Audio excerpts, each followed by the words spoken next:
We have Town A and Town B. Both towns don't have any water, but there's a river close by.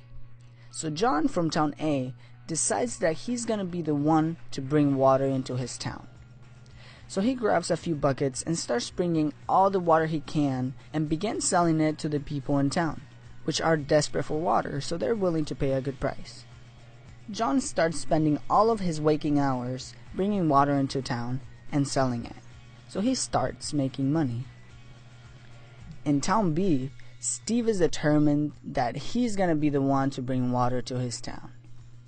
So he spends the next 6 months creating a funnel that can bring the water from the river directly to his house.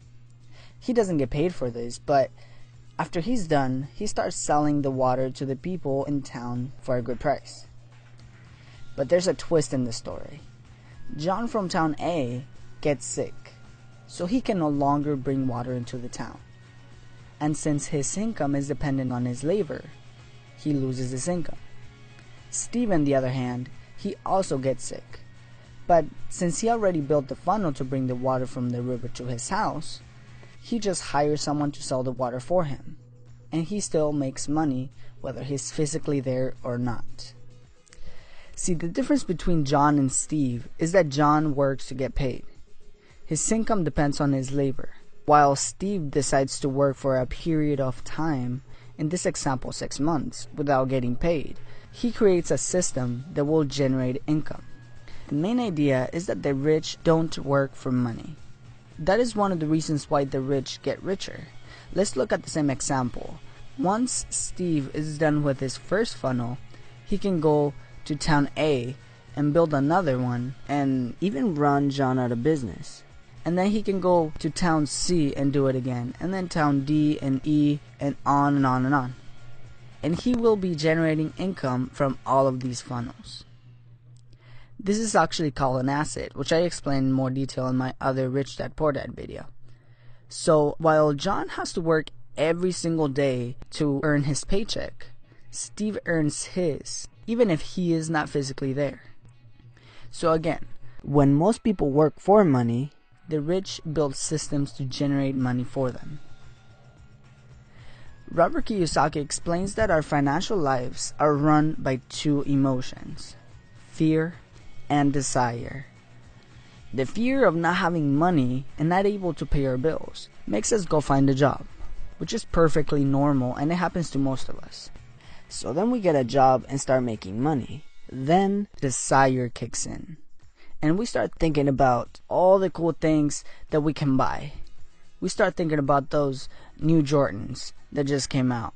We start thinking about that car that we always wanted. And then we spend all of our money. So the fear of not having money kicks in again. And then a pattern is created. We work, we get money, we spend it. And then we're back to square one every month. This is what is called the rat race. Dominating these emotions can help us achieve more lasting wealth. For example, dominating fear can help us work without having to get paid to be able to create an asset. And dominating desire can help us avoid spending money on things that we don't need. So pay attention how fear and desire play a role in your financial situation and avoid the rat race. Lastly, if you read the book, you know that Robert Kiyosaki did not listen to his real dad when it came to money. He learned from his friend's dad, who knew more about being rich, which he then called Rich Dad. I cannot emphasize enough the power of mentors. So go out there and find yourself a mentor that know what he or she is doing. Okay, let's review the ideas again.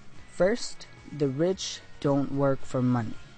Second, don't let fear and desire run your financial life. And third, find yourself some mentors. Alright guys, hope you liked this video and got something valuable from it. Let me know in the comments below, what are some of the things that you're doing to improve this area of your life? And if you have a friend that would like to watch this, share it with them and subscribe for more great ideas.